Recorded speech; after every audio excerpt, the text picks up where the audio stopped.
turabasubije mwebwe mwese aho mugiye muherereye mu mpande zitandukanye z'isi, abatameze neza mwihangane kuko ubuzima niko bubera. Uyu munsi biba bimeze neza, ejo bikaba bimeze nabi, kimwe n'uko uyu munsi bimeze nabi ejo bikagira neza ku bw'imbabazi n'ubuntu by'Imana. Twihanganishije abanyarwanda rero by'umwihariko abarokotse jenoside yakorewe abatutsi mu mwaka w'1994. umunsi kwibuka ku nshuro 32 jenoside yakorewe abatutsi mu mwaka w'1994. hanyuma turashimira cyane inkotanyi zarokoye abanyarwanda cyangwa se zakuye mu icuraburindi igihugu cyacu cy'u Rwanda mu 1994.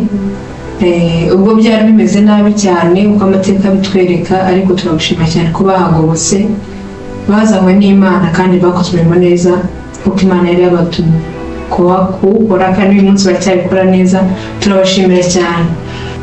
Urubyiruko muri iyi minsi rero, abari bariho muri iyi minsi ndetse n'abavutse nyuma ya jenoside yakorewe abatutsi mu 1994, turabashishikariza cyane gukomeza kugira umuhate wo kumenya amateka yaranze igihugu cyacu cy'u Rwanda, kandi tukagira n'amakenga, tukamenya imvugo zo gukoreshwa ndetse tukamenya no guhana ababivuga nabi, abashaka kugoreka amateka no kuyatanga uko atari, tukabereka inzira nziza twirinda ingengabitekerezo ya jenoside yagaruka mu Banyarwanda kandi tukayirwanya rwose.